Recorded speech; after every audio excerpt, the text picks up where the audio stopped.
Hello friends, एक बार फिर आपको बहुत बहुत स्वागत है आपकी अपनी यूट्यूब चैनल डीएलएड वाला में। दोस्तों, आज आपके लिए हिंदी विषय का जो महामैराथन है वो आपके लिए लेकर हाजिर हो चुके हैं। आपको पता ही होगा 29 अक्टूबर को आपका हिंदी का जो फर्स्ट सेमेस्टर का पेपर है वो होने जा रहा है। तो आप इस क्लास को एंड तक कंप्लीट देख लीजिए। निश्चित रूप से यहाँ से आपको जो क्वेश्चन है वो परीक्षा में देखने के लिए मिल सकते हैं। जितने भी नए भाई बहन हैं तो चैनल को सब्सक्राइब करके बेल आइकन को प्रेस कर लें और इस क्लास को अपने अदर फ्रेंड्स के साथ भी शेयर कर दें। तो चलिए दोस्तों, आज की इस क्लास को स्टार्ट करते हैं। सबसे पहला प्रश्न है, निम्नलिखित में मूल स्वर हैं। ठीक है, मूल स्वर कौन कौन से हैं आपको बताना होगा।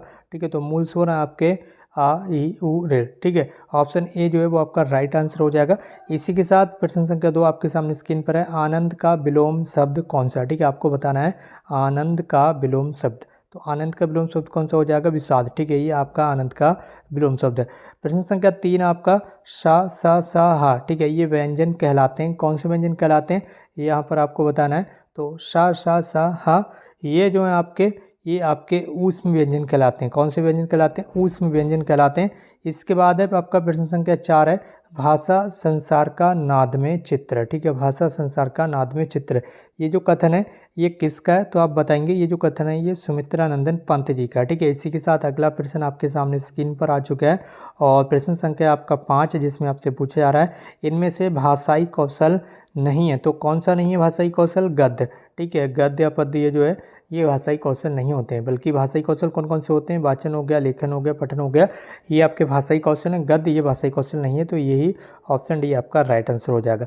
इसके बाद आपका प्रश्न संख्या 6, प्रश्न संख्या 6 में आपसे पूछा रहा है, अशुद्ध वर्तनी वाले शब्द का चयन कीजिए। ठीक है, तो अशुद्ध वर्तनी वाला शब्द कौन कौन सा हो सकता है इसमें, यहाँ पर आपका जो है अत्युत्तम। ठीक है, अत्युत्तम ये आपका अशुद्ध वर्तनी का शब्द है। इसके बाद आपका अत्यधिक, अन्वय, अभ्युदय, ये आपके तीनों शुद्ध वर्तनी वाले शब्द हैं, यानी कि ये शुद्ध रूप से लिखे हुए हैं। और अत्युत्तम ये आपका गलत तरीके से लिखा गया है, तो यही आपका राइट आंसर है। यानी कि अशुद्ध अशुद्ध यहाँ पर ढूंढना है, यानी कि गलत लिखा हुआ ढूंढना है, तो ऑप्शन बी आपका राइट आंसर। इसी के साथ प्रश्न संख्या 7 आपके सामने स्क्रीन पर है। इसमें आपसे पूछा जा रहा है, भाषा शिक्षण के अंतर्गत सुलेख से तात्पर्य है। ठीक है, सुलेख, सुलेख किसे कहते हैं, तो आप बताएंगे सुंदर लेखन को। ठीक है, अच्छी लिखावट यानी कि सुंदर लेखन को क्या बोलते हैं, सुंदर सुलेख बोलते हैं।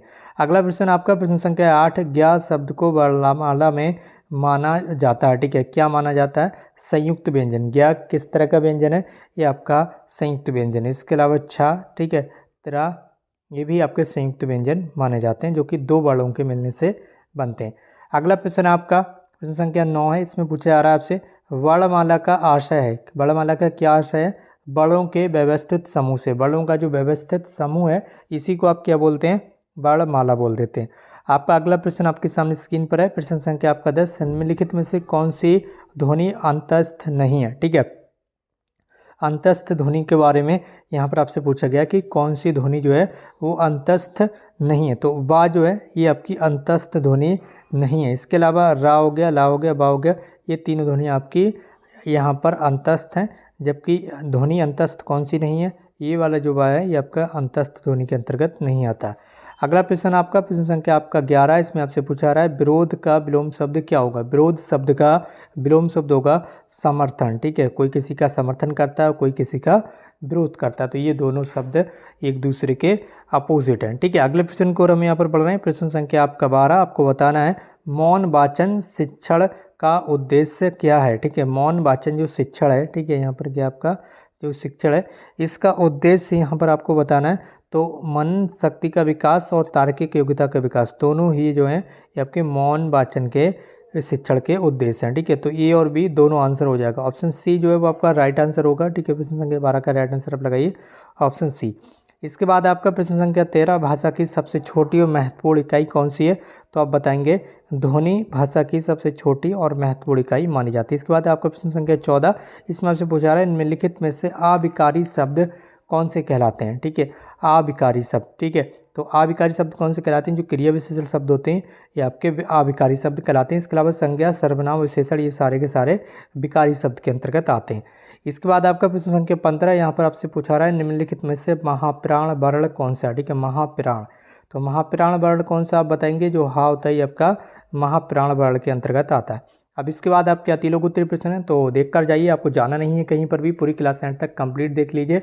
और आज की इस क्लास से डायरेक्टली आपके पेपर में जो क्वेश्चन है वो निश्चित रूप से आपको देखने के लिए मिलेंगे। तो जितने भी नए भाई बहन हैं तुरंत ही चैनल को सब्सक्राइब करके बेल आइकन प्रेस कर लें और इस क्लास को शेयर करते रहें अपने फ्रेंड्स के साथ है। आती लघु उत्तरीय प्रश्नों में सबसे पहला प्रश्न है, ऊष्म व्यंजनों की संख्या लिखिए। तो जिन बड़ों के उच्चारण में हवा जो है मुख से रगड़ खाते हुए धीरे धीरे बाहर निकलती है उन्हें ऊष्म व्यंजन कहते हैं। अगर आपसे परिभाषा यानी कि डेफिनेशन पूछी जाए तो आप बता सकते हैं कि ऊष्म व्यंजन कौन से होते हैं, जिन बड़ों के उच्चारण में हवा जो मुख से रगड़ खाती हुई धीरे धीरे बाहर निकलते हैं उन्हें हम ऊष्म व्यंजन कह देते हैं। और ऊष्म व्यंजन कितने होते हैं? 4 होते हैं ऊष्म व्यंजन। कौन कौन से होते हैं आप बता सकते हैं? सा, शा, सा, हा। ठीक है, ये आपके 4 जो हैं ये ऊष्म व्यंजन कहलाते हैं। ठीक है, अगला प्रश्न आपका प्रश्न संख्या 2, अर्वाचीन और उचित के विलोम शब्द लिखिए। तो अर्वाचीन और उचित के विलोम शब्द कौन कौन से होंगे? अर्वाचीन का विलोम हो जाएगा आपका प्राचीन। ठीक है, और उचित का विलोम क्या हो जाएगा आपका? अनुचित। ठीक है, अनुचित।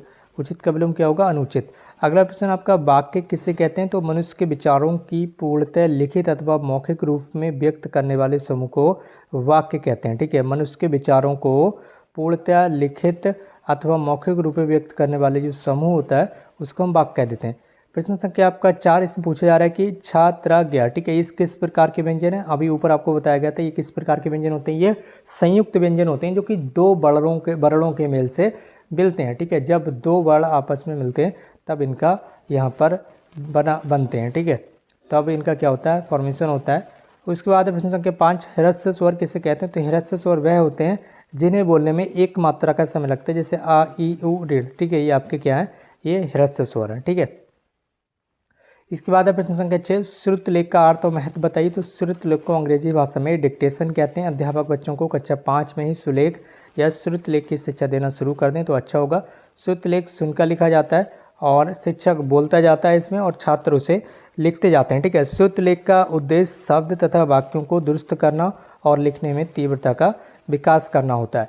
इसके बाद आपका अगला प्रश्न संख्या 7, भाषा की 4 दक्षताएं बताइए। तो पढ़ना, लिखना, बोलना और सुनना, ये भाषा की 4 दक्षताएं यहाँ पर आपकी होती हैं। इसके बाद प्रश्न संख्या 8 है, लिपि को परिभाषित कीजिए या फिर लिपि किसे कहते हैं? ठीक है, भाषा को लिखने की विधि ही आपकी लिपि कहलाती है अथवा मुख से उच्चारित ध्वनियों को लिखने में जो ध्वनि चिन्ह विशिष्ट रूप से निर्धारित होते हैं उन्हीं को हम क्या कहते हैं? लिपि कहते हैं। इसके बाद आपका प्रश्न संख्या 9, उपेक्षा और अपेक्षा शब्द का अर्थ लिखिए। उपेक्षा का अर्थ होता है अवहेलना या निरादर, जबकि अपेक्षा का अर्थ क्या होता है? आवश्यकता। अपेक्षा, आवश्यकता, आपको ध्यान रखना है।